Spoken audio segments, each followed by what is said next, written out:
Are you saying we need that long? No, we don't need that much. No, I'm just saying you don't compare a man's 3 year in office with somebody that's in office for 26 years. So, but these are the issues. These are the issues. Wait, sorry, I will land. I'm coming. Sorry. So let me just ask a question. Badmus, it's still on you. It's still to you.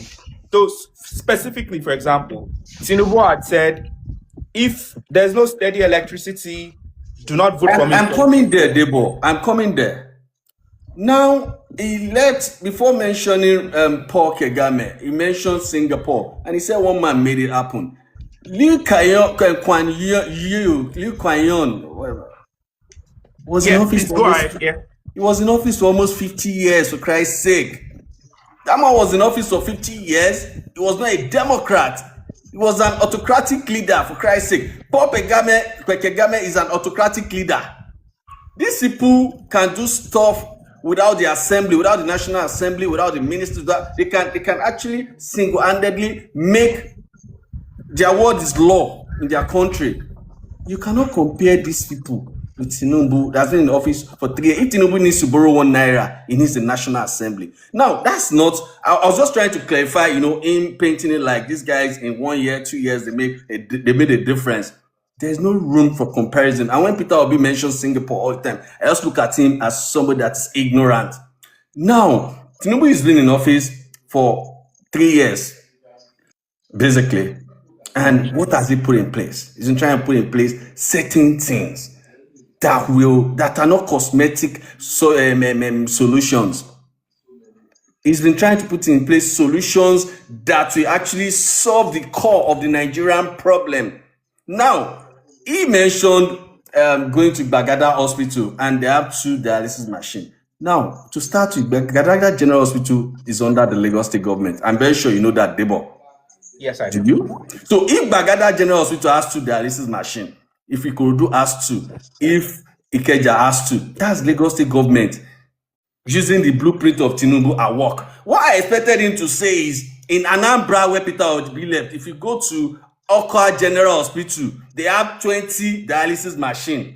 If you leave Oka, if you go to Kinikon, they have 10. I was expecting him to, because there's this fixation on the West, on Lagos especially, by these guys.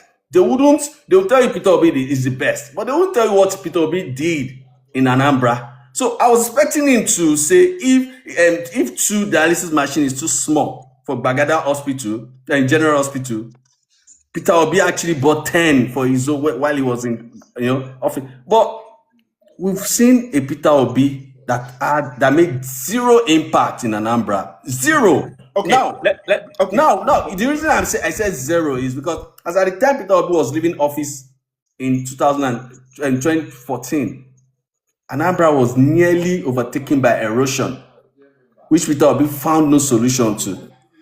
It's similar to the problem Bar Beach had on Lagos Island that gave birth to, what we call Eco Atlantic today. That was a Tinubu that saw the vision and brought in experts and everything. And he started that, and Fashola continued. Today we have Eco Atlantic. The difference is, in fact, there's no comparison. I don't know if I heard somebody mention Ishore. Well, fine. So let me just chime in here a bit.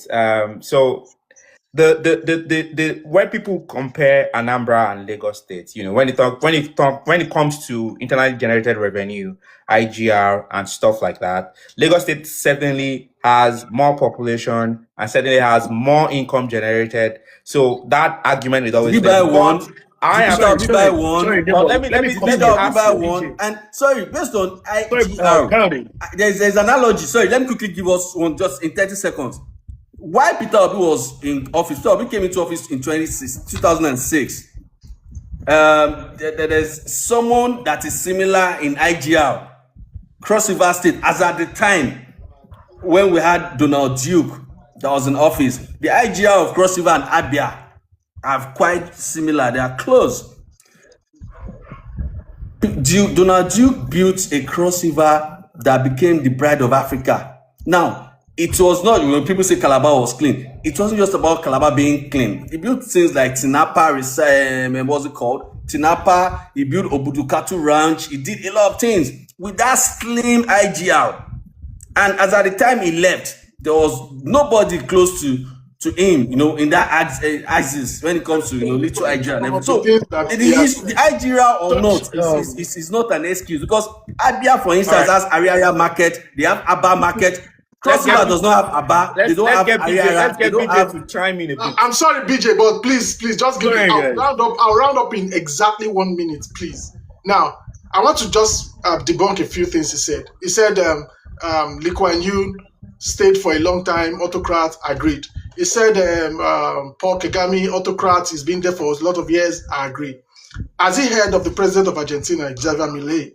And what is happening in Argentina? What's the economy of Argentina at the moment? So is it not crashing? I think we should even redirect. Is it not crashing? Argentina has that guy not run Argentina aground? Are you aware Argentina's economy is crashing? Argentina's economy is crashing for real. You are not aware? Okay. Guys, hold on a second. I think we need to redirect this conversation a little bit. In as much as, we have our preferences for candidates and all of that. I like to look at things holistically. And objectively. Yeah. And objectively. Yes, as someone who, in the course of my job as a lawyer, I crisscross the length and breadth of Nigeria a lot. I recently just returned from work. And what I see that is common is either it is APC, either it's PDP, either it's ABGA, either it's Labour, whatever party or vehicle that they use to get into office is not the issue. It's about the quality of the persons that have led us. The same challenge of not having hospitals or having equipment in hospitals is prevalent in those states. The same state that Peter Obi, who has become the pride of people. And I mean, without disrespect to his person, Anambra, there's nothing to write home about it. The hospital, the educational sector, the roads are bad. It's the same challenge that we find in Nasarawa, that you will find in Osun, where I come from. So it's not even about the party that they lead. It's about the fact that we have been so deprived of leadership in Nigeria, and that goes across everybody. Now to the question that you had initially raised that led to this conversation, it's about the opposition. Like I did say at the last time we had a conversation, that look, it's just a conglomerate of very confused people. It was an SPV that is bound to fail. That's the ADC. That's the ADC. Yes, but now the NDC. That's the point. When I had said it was bound to fail was from a lot of, as a lawyer, I deal with issues, facts, and I take things with empirical evidence over time. The crop of Nigerian politicians that we have, who now call themselves the savior of Nigeria, are those who are a part and parcel of the destruction of this country. They are eminent players, not even, when you do their first 11 players in the destruction of this party, including the Peter Obi himself. All of them. Atiku, it's interesting to see Imalami, a former AGF, who has now turned to, right activists, asking for rights, a Bama who perpetuated a lot of ill, who went against the constitution of the country, a lot of times as AGF of the country. So the truth is, there is one thing that is common amongst all of them, and which is the reality we must face as Nigerians, is these guys are unified with one thing. And what's that one thing they're unified about? About the difference of this country. There's any English like that. And until, as young persons or as citizens, we realize this, look, we'll keep fighting about who is this.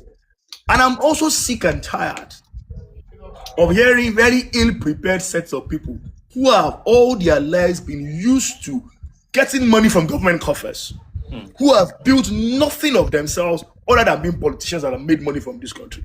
Now that their hands are not in the, in the cookie jar, they are now making noise and saying, oh, we want to rescue Nigeria. All of these guys, and they're saying the current ruling party has made life difficult for them. The question is, look, as a student of politics, I've been very much involved, and as a very young child, I've been aware of leadership, of politics in Nigeria from the days of an Abiola election. There is no time. The Asiwaju today, the president, was opposition. The same things you're accusing him of doing was what he faced when the president then, Obasanjo, was president. At least he has not seized any state allocation. He has? No. Osun State is seized. He has not. I have explained that constitutionally to you. I am from Osun State. The president has not seized allocation. Nobody has decided to sit on allocation.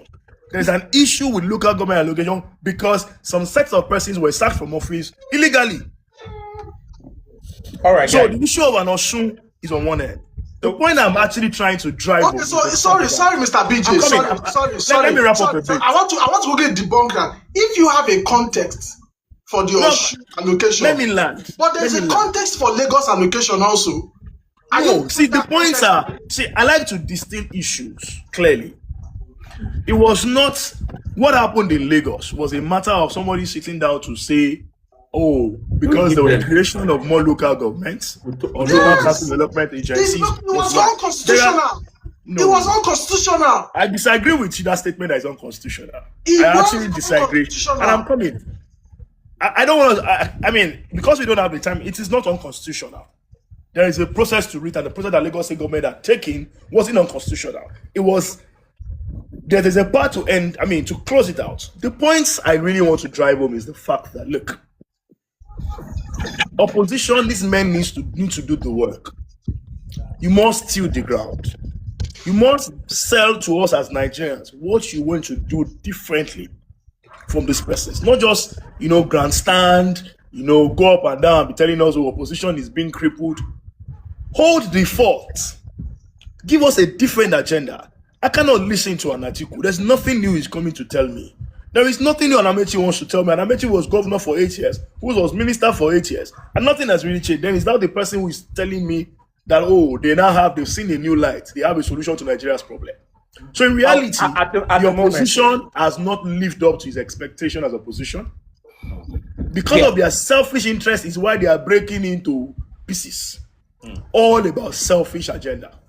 Well, technically, people will argue that the current government had INEC allegedly working for them to disrupt proceedings in the ADC by creating a faction between David Mark's end and no, I disagree. Was it INEC that brought Nephew into the ADC? On the legal perspective, hold on, guys. Debo.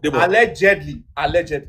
However, that was why Obi and Kwankwaso left to the NDC. As it stands now, we don't even know what the fate of ADC is. Let me explain what Debo, before they left for the ADC. What was the allegation? They said the federal government was okay. If you recall, at the last time I had said this was going to happen, indeed, and it was strictly on legal issues. A party that had a structure, that had a candidate.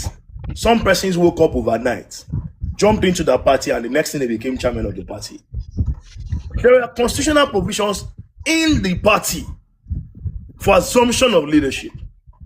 It was alleged that the chairman at the time was in the meeting that the chairman at the time was even sitting in that office illegally. The chairman is the one that sold the party anyway. There is a term. It's the one that sold the party. For the term, he has exceeded that term. So it's like putting something on nothing.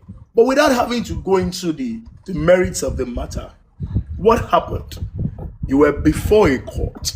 Instead of waiting to exhaust and let that court of first instance deliver a judgment on the matter that was in court, you ran on some interlocutory appeal up there. And what is the Supreme Court do in his wisdom? Return everybody back there.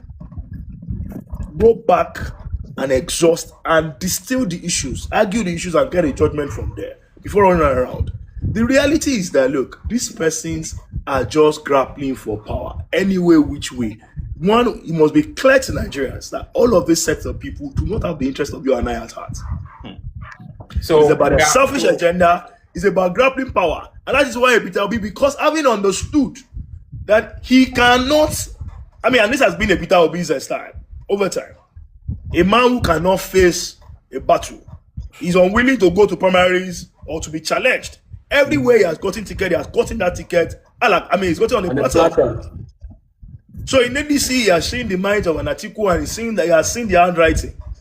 That it looks like this thing will not come my way. The way he got it in Lagos. Can I give a brief history? Don't forget, there's still an issue. Can I give a very short history? A very short history. Sorry. Wait. So all of these show you and I as Nigerians that look, these people that we think or we are beginning to glorify, look, they are all birds of same feather. All the agenda they have is grapple power and continue to dip their hands in the cookie jar of Nigeria. So in a nutshell, we are still torn between the devil and the deep blue sea.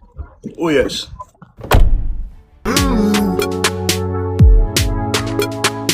Obidient, man.